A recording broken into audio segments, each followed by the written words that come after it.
दर्दनाक हादसा जो है बनी कॉन्स्टिट्यूंसी के लोहाई मल्हार ब्लॉक के बगन गांव में होता है, जहां पर एक सुमो पलटती है और जिसमें 4 लोगों की मृत्यु हो जाती है और बाकी जिसमें 9 सवारियां थी, बाकी अभी तक एडमिट है और अपनी जिंदगी के साथ लड़ाई लड़ रही हैं हॉस्पिटल में। लेकिन इसका हम जिम्मेदार किसको ठहराएंगे? उन लोगों को जो वो गाड़ियां चला रहे थे, उन ड्राइवर्स को, या प्रशासन को, आरटीओ को, या जो हमारे यहाँ पर गवर्नमेंट है उसको?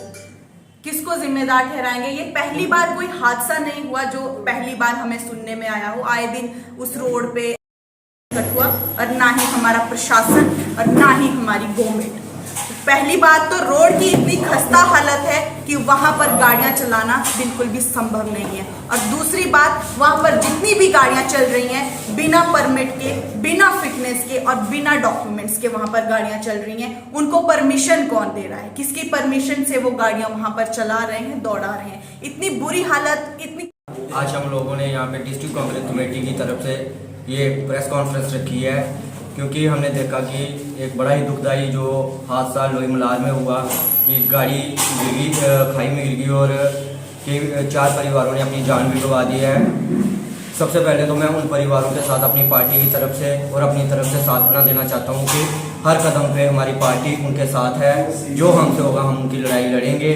और ये जो कल हादसा पेश हुआ है, इसकी जिम्मेवारी इस प्रशासन को लेनी पड़ेगी, क्योंकि ये जो हादसा हुआ है ये प्रशासन की नालायकी की वजह से हुआ है और किसी की वजह से नहीं हुआ है। प्रशासन इससे नहीं भाग सकता, क्योंकि प्रशासन की जिम्मेवारी बनती थी कि वहाँ पे गाड़ियों का जो फिटनेस लेवल है उसको चेक किया जाए। प्रशासन की जिम्मेवारी बनती है कि वहाँ के जो गाड़ियाँ चल रही हैं अलीगल तरीके से उनके परमिट चेक किए जाएं, और अगर कोई अलीगल चल रही है तो उसको सीज किया जाए। ये सारी जिम्मेवारी प्रशासन की है, ये आम लोगों की जिम्मेवारी नहीं है। प्रशासन इससे नहीं भाग सकता।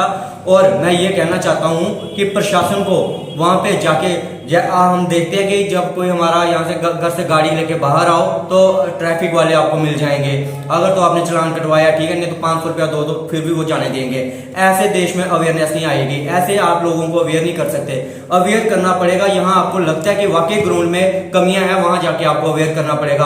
और ये जो कल हादसा हुआ ये इसकी एक उदाहरण है, क्योंकि वहां पे अवेयरनेस की जरूरत थी। वहां आपको जाके वहां पे देखना चाहिए था कि कौन सी गाड़ी का जो फिटनेस लेवल है वो ठीक नहीं है, और किस गाड़ी को अलीगल तरीके से वहां पे चलाया जा रहा है, क्योंकि वहां पे हिमाचल की गाड़ियां चल रही हैं। क्या प्रशासन कुछ पैसे लेकर लोगों की जान खतरे में डाल देगा? क्योंकि वहां के लोगों का ये कहना है कि प्रशासन यहाँ से पैसे लेके इनसे कोई जांच नहीं की जाती गाड़ियों की, और ना ही यहाँ पे जो गाड़ियां चल रही हैं उनके पास परमिट है वहां पे चलने के, क्योंकि वहां पे मैक्सिमम गाड़ियां हिमाचल की चल रही हैं बिना परमिट के, और प्रशासन गहरी नींद में सोया हुआ है। ये जिम्मेवारी हमारे प्रशासन को भी लेनी पड़ेगी। और मैं छोटी छोटी बात पे ट्वीट करने वाले अपने जो सांसद हैं डॉक्टर जितेंद्र सिंह जी को ये कहना चाहता हूं कि ये कोई छोटी बात नहीं है। 4 परिवारों ने, हमारे वहां के 4 परिवारों ने अपनी जान गंवा दी है, और आपने इस बात को लेके आज अभी तक कोई ट्वीट नहीं आया। मैं आपसे एक नागरिक होने के नाते, पार्टी का नहीं, मैं एक नागरिक होने के नाते ये आपसे रिक्वेस्ट करता हूं कि आपको सरकार में बैठे हो, आप उन लोगों को मुआवजा दिलाए, ताकि उन परिवारों को इस दुख की घड़ी में एक हौसला मिले और उनको ये दुख सहने की वो ताकत मिले। आप सरकार में बैठे हो, क्योंकि ये सारी लापरवाही सरकार की है, सारी लापरवाही आपके प्रशासन की है। अगर प्रशासन अवेयर होता और उनकी फिटनेस लेवल चेक किए होते तो ये हादसा पेश नहीं आता। ये जिम्मेवारी से आप नहीं भाग सकते, आपको जिम्मेवारी लेनी होगी और उन लोगों को मुआवजा देना होगा। यही हमारी पार्टी की डिमांड है। अगर मिला तो ठीक है, नहीं तो हमें संघर्ष करना पड़ा तो हम वो भी करेंगे। हमारी बनी की लीडर मैडम काजल जी ने बताया कि बनी में आप सबने देखा होगा कि बनी में एक हादसा पेश आया कि वहां पे एक समूह पे 9 सवारियां सवार थी, जिनमें से 4 की डेथ हो जाती है और 5 जो है वो जेर इलाज अस्पताल में हैं। तो मैं ये बात रखना चाहता हूं कि इसमें प्रशासन जो है वो क्यों सोया हुआ है। प्रशासन ने देखना चाहिए कि जहां पे नई सड़कें बनती हैं, क्या वहां पे आप किसी को परमिट दे रहे हो कि नहीं दे रहे हो। वहां की पब्लिक परेशान है। आप अगर वहां पे किसी को परमिट नहीं देते हो तो मैं समझता हूं कि वहां पे इलीगली गाड़ियां चलेंगी। तो अगर आप जितना भी देखो, मैं आप सबसे ये मैं दरख्वास्त करता हूं कि आप इस चीज को देखें कि जैसा कि हमारा बनी, बसोली, बिलावर जितना भी एरिया है, ऊपरली सतह का जितना एरिया है, वहां पे बहुत सारी ऐसी गाड़ियां हैं जो बिना डॉक्यूमेंट के चलती हैं, बिना परमिट के चलती हैं, और वो गाड़ियां सभी बाहर के नंबर की हैं।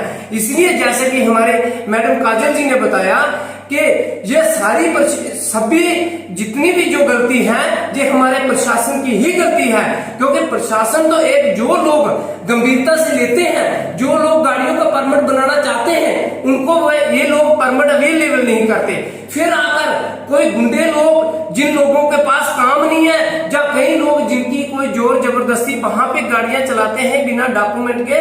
और आप देखो कि वो लोग जो गाड़ियां हैं, हमारे घरेलू गाड़ियां हैं, उनकी छतों के ऊपर सवारियां बैठाते हैं। तो मैं ये कहना चाहता हूं कि हमारे कठुआ के जो डिस्ट्रिक्ट ऑफिसर हैं इस बात में संज्ञान लें और इमीडिएट एक्शन लें कि जिस गाड़ी के ऊपर उन्हें जैसी ऐसी कोई जितनी भी गाड़ियां हैं उन्हें सीज किया जाए, और जो ड्राइव करने वाले लोग हैं उन्हें भी बनती उनकी सजा दी जाए, और जिन लोगों का नुकसान हुआ है वो हम कहते हैं कि वो ट्रैफिक जो हमारा डिपार्टमेंट है, आरटीओ डिपार्टमेंट है, इनको ही उनकी जिम्मेवारी लेनी पड़ेगी, और इन्होंने ही इन्हीं की वजह से उन लोगों को आज जान गंवाना पड़ी। जय हिंद, जय भारत।